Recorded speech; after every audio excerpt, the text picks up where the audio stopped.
In December of 2016, I walked into a room filled with teenagers. Now, they were there because most of them were in foster care and all of them attended an alternative behavioral school for kids that my wife, Katie, worked in. Now, Katie had started a pilot program with a focus on bringing around these kids community and connecting them with experiences that they can explore to understand what their talents and gifts are. Now, Katie had tried to coerce me into coming to spend some time with these kids and building community with them and being a role model. So I showed up into a space where they led their small group, and I saw Katie speaking to a young man. As I walked over to them, it was there that I met Dante. Now, from what I could hear from the conversation, Katie was saying things to try to get Dante to feel comfortable with being in a space filled with kids, adults, and volunteers. Dante just didn't seem comfortable. In fact, he felt more confused and he felt more withdrawn. He felt like he didn't resonate with that space at all. For me, as I heard, not even knowing any background, I thought that I could offer up some commentary. I thought it would be funny, but it fell so flat. As I dug into understanding who Dante was, I reached out to some coaches just to learn about his demeanor and if that was normal. And what I learned was that Dante didn't really give much. He was very withdrawn, often could get angry, and when he does get angry, it could be directed at anybody in the room. For me, as I dug in some more, I got to learn about Dante's story. From the age of 6, Dante had been eligible for adoption, and now he was 17 years old. In fact, at that time, his 6-year-old picture was still on the adoption agency's website. It was very, very easy to see why Dante would be as withdrawn as he was.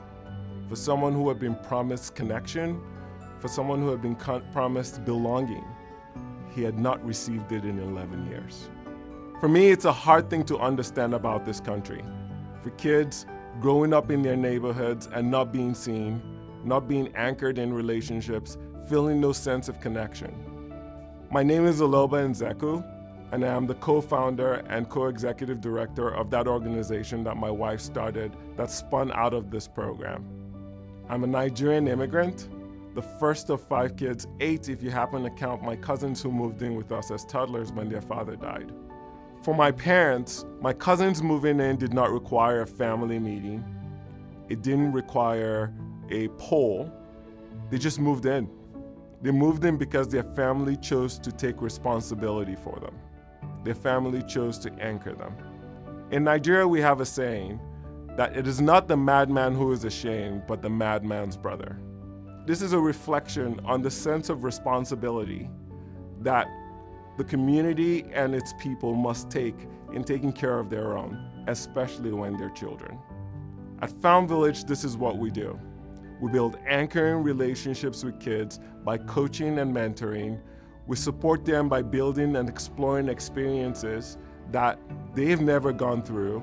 And more importantly, we do restorative groups together where they can spend time with peers and other safe adults and just understanding the importance of belonging.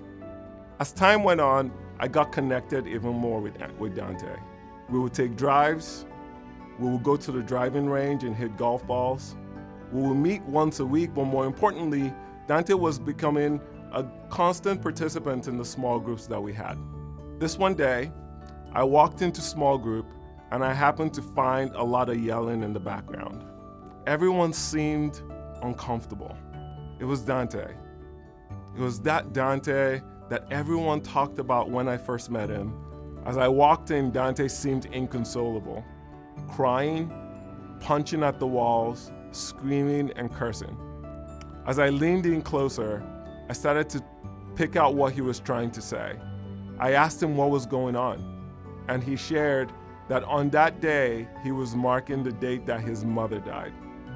2 days before, his girlfriend had just broken up with him after cheating on him. For Dante, 2 people who seemed so important to him had just ruined his trust. For Dante, it was a reminder that he was alone.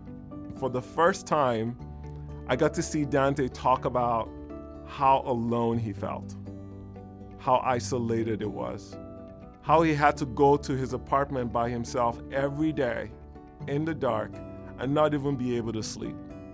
How difficult it was for him to connect what was going on in his life and the environment that Found Village was trying to create.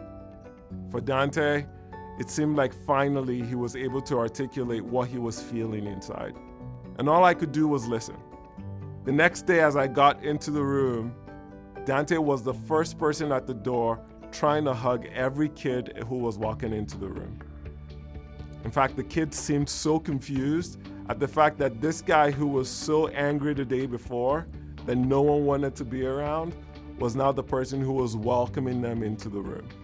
It seemed like for the first time he had started to trust that people actually cared about him. It seemed like for the first time Dante actually had a chance to see people who he didn't think saw him before. It seemed like for the first time Dante was willing to trust this process. Very recently, we conducted a survey for which Dante was a respondent. In this survey, we wanted to ask what type of transformation Dante has seen as a result of his engagement with Found Village. What Dante shared was, I have been able to curb my anger. And that gives me an opportunity to stay connected with the blessings in front of me. What was so interesting about that response was that Dante didn't spend that time trying to type out the fact that he had graduated from high school, or that he now had a girlfriend who he was dating that he really cared about, or that he was actually able to now pay for his apartment, or that he was driving to work every day in a car that he actually purchased, or that he got his construction license and was now making a pretty decent wage. What Dante was interested in sharing was that in this community, he didn't feel the need to be as angry. While Dante's story is a success in writing, not every kid has gone through the same experience. We've had kids who have been shot before their 18th birthday. We've had kids who have been locked in juvenile facilities with the promise of rehabilitation, but only to be further isolated and further disconnected. At Found Village, we're committed to building and continuing to mitigate against those things.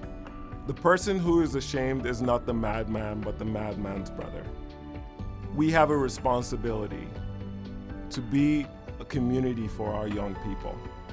Because while most of us have the opportunity to have been born into a village, for our kids, it must be found.